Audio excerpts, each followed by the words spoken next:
MRPS అధ్యక్షుడు మంద కృష్ణ మాదిగ చేసిన వ్యాఖ్యలను బ్రాహ్మణ సంక్షేమ సమైక్య రాష్ట్ర కార్యదర్శి నగర డౌన సుధీర్ ఖండించారు. బ్రాహ్మణులు దేవతల అన్న వ్యాఖ్యలు సమాజంలో విభేదాలు రేపేలా ఉన్నాయని ఆయన పేర్కొన్నారు. కులాల పేరుతో ప్రజలను నిలదీసే ప్రయత్నాలు జరుగుతున్నాయని, ఇలాంటి వ్యాఖ్యలు తగవని హెచ్చరించారు. పూజా విధానం, మంత్ర పఠనం యుగాలుగా బ్రాహ్మణులే నిర్వహిస్తున్నారని గుర్తు చేశారు. ఈ సమావేశంలో చిట్టిపొట్ల భరద్వాజ శర్మ, మామిళ్లపల్లి ప్రభాకర్, కృష్ణమోహన్ శర్మ, కార్తికేయ శర్మ, యాదవల్లి శివరామ శర్మ, గరుడాద్రి రమేష్ శర్మ తదితరులు పాల్గొన్నారు. కేవలం బ్రాహ్మణులని పూజారులుగా చేసే వ్యవస్థ రద్దు కావాలి.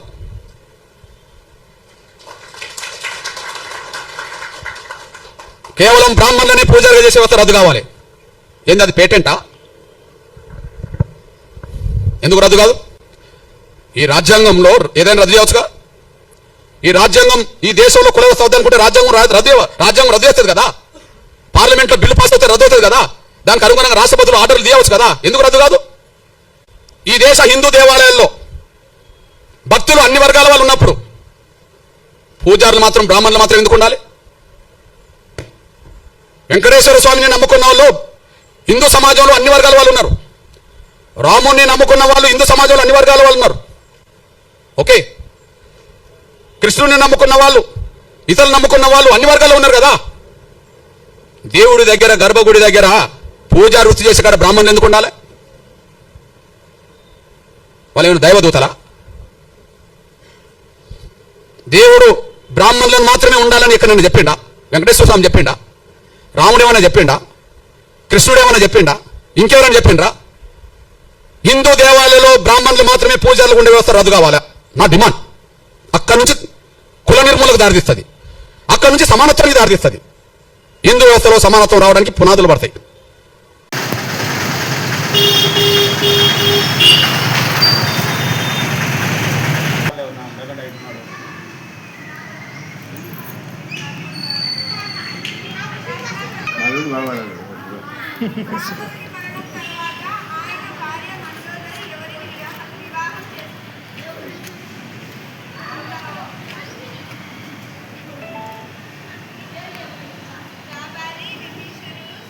శ్రీ గురుభ్యో నమః. అందరికీ నమస్కారం.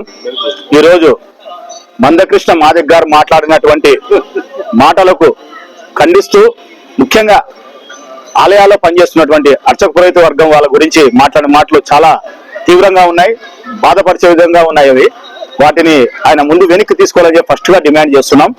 ముఖ్యంగా ఈ బ్రాహ్మణులందరి తరఫు నుంచి కూడా ఆయనకు చెప్పే విన్నపం ఏంటంటే, అయ్యా నువ్వు బ్రాహ్మణులను కించపరిచే విధంగా ఫస్ట్ మాట్లాడు.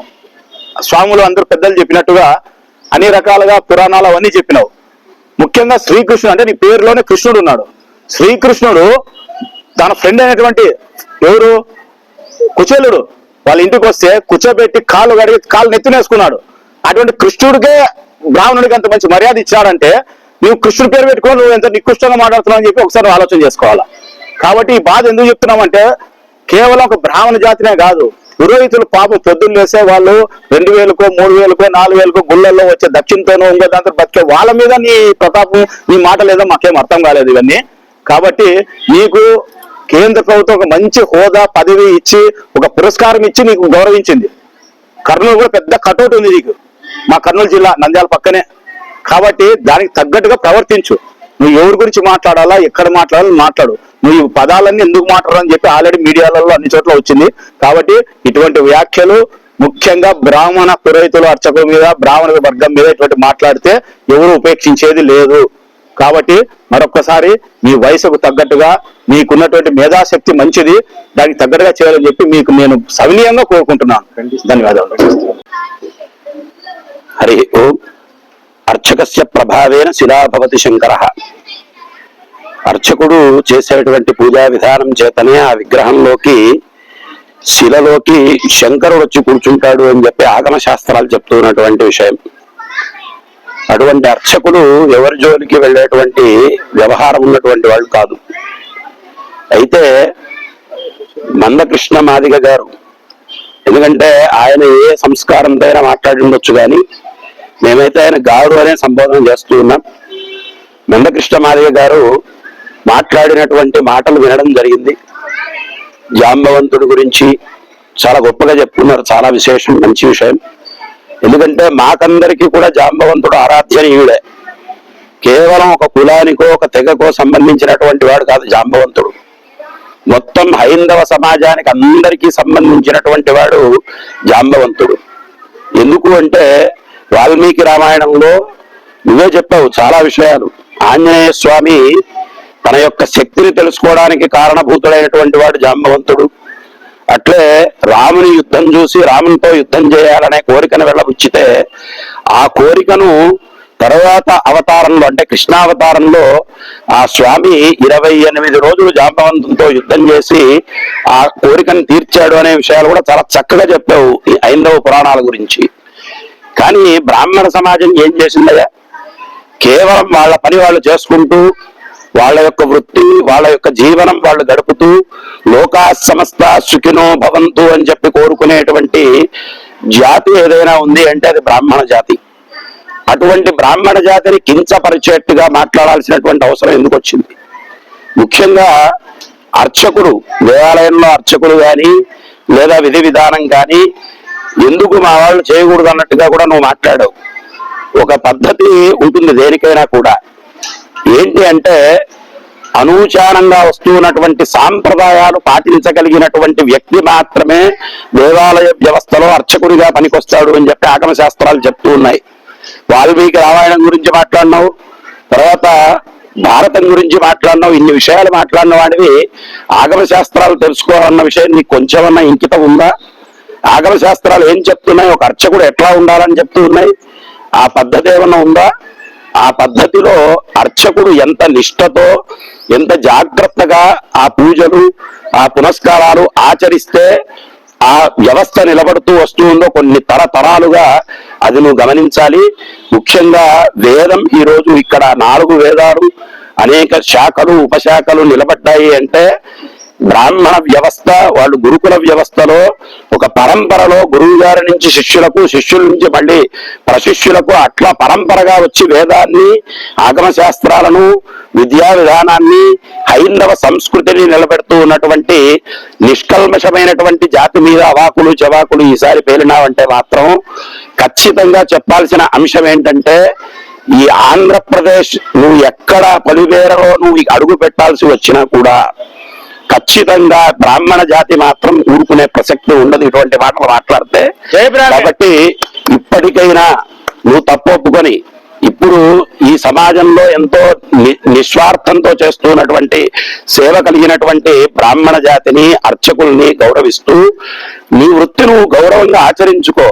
ఎదుటి వారి వృత్తిని కూడా అంతే గౌరవ భావంతో చూడు అనేటువంటి విషయాన్ని నీకు మరీ మరీ విజ్ఞప్తి చేస్తూ భగవంతునికి దగ్గర చేసేటువంటి ఆ యొక్క అర్చకత్వం పౌరోహిత్యంలో ఉన్నటువంటి బ్రాహ్మణులను ఎప్పుడు కూడా కించపరిచేటువంటి భావనతో మాట్లాడకుండా ఉండేటువంటి స్థితిని నీకు ఆ జాంబవంతుడే ప్రసాదించాలి, ఆ ఆంజనేయ స్వామే ప్రసాదించాలి, ఆ కృష్ణ పరమాత్ముడే ప్రసాదించాలి. ఎందుకంటే కృష్ణుడు మా బావ అని చెప్పుకున్నావు, జాంబవంతుడు మా కులం అని చెప్పుకున్నావు, చాలా విషయాలు మాట్లాడినావు నువ్వు, నీ వీడియోలన్నీ చూశాను. కాబట్టి ఖచ్చితంగా ఆ జాంబవంతుని అంశలో గనక నువ్వు పుట్టినట్లయితే ఖచ్చితంగా ఒక్కసారి బ్రాహ్మణ జాతికి క్షమాపణలు చెప్పి ఖచ్చితంగా వాళ్ళ యొక్క అనుగ్రహాన్ని పొందవలసిందిగా మరీ మరీ కోరుతూ ఉన్నా. శ్రీమాత్రే నమః. నిన్నటి రోజు మందకృష్ణ మాదిగ గారు రామాయణ భారతాలను ఉటంకిస్తూ బ్రాహ్మణ జాతి పైన ఆయనకు ఉండేటువంటి ఆకాశను దేశాన్ని వెలిగించినారు. ఆయన కనీసం కుల మతాలు ఈ సామాజిక వర్గాల్లో కులం మతం విభిన్నమైనటువంటి దృక్పథాలతో చూస్తూ రాజకీయ అవసరాలకు ఉపయోగించుకుంటూ చాలా మంది ఈ రోజు సమాజంలో వాళ్ళ పబ్బం గడుపుకుంటున్నారు. అటువంటి వాళ్ళలో మందకృష్ణ మాదిగ కూడా ఊరా అనిపిస్తుంది. ఎందుకంటే ఆఖరకు పురాణ ఇతిహాసాలు ప్రపంచంలో అందరికీ చాలా భాగాల ఉన్నటువంటి వ్యక్తులందరికీ కూడా విజ్ఞానవంతులందరికీ కూడా ప్రామాణికంగా అభిమాన గ్రంథాలుగా ఉన్న రామాయణ భారతాల్లో కూడా కులాన్ని లోపలి చొచ్చింపజేసి తన యొక్క చాతుర్యంతో కృష్ణుడు మా బావ అంటాడు, జాంబవంతుడు మా బావ అంటాడు, ఈ ఆంజనేయుడు మా బావ అంటారు. వాళ్ళంతా అడవిలో బతుకారు. మళ్ళీ మీరు ఏ చిల్లలు ఎందుకు బతుకుతున్నారు? ఆ బావల దగ్గరికి వాళ్ళ దగ్గరికి పోవాలి కదా. వాళ్ళే గవర్నమెంట్ రిజర్వేషన్ కావాలని ఎప్పుడు కోరలేదు కదా, మీరు ఎందుకు కోరుతున్నారు? ఇప్పుడు వ్యతిరేకం చేస్తున్నారు. మేము కూడా మందకృష్ణ మాదిగ మాట్లాడినటువంటి మాటలకు మందకృష్ణ మాదిగ గారి వ్యక్తిగతమైన మాటలకు మాత్రమే నేను విమర్శిస్తున్నాను తప్ప ఎస్సీ క్యాడర్ని కానీ ఎస్సీలు కానీ మిగతా క్యాడర్ని కానీ మేము విమర్శించడం లేదు. ప్రత్యేకంగా బ్రాహ్మణ అర్చకులు ఉన్నారు, అర్చకులు అన్ని కులాల్లో అర్చకులు ఉన్నారు. వివిధ దేవాలయాల్లో, గ్రామ దేవాలయాల్లో, గ్రామాలయాల్లో, పెద్ద దేవాలయాల్లో వివిధ రకాలైనటువంటి కులాలు ఉండేటువంటి అర్చకులు ఉన్నారు. వాళ్ళు యంత్రాలు వేస్తున్నారు, మంత్రాలు వేస్తున్నారు, తంత్రాలు వేస్తున్నారు, సాధులు ఉన్నారు, అందరు ఉన్నారు. అందరిని అర్చకులు మీరు విమర్శించినట్టే కదా. ధర్మాన్ని పాటించి అర్చన చేసేటువంటి ప్రతి వ్యక్తిని విమర్శించినట్టే. లేదా మీరు ఆలోచన చేసుకొని మీకు మాత్రమే వస్తుంది, మేము మాత్రమే చెప్పాను, బ్రాహ్మణులు మాత్రమే అంటే అది పద్ధతి కాదు కదా.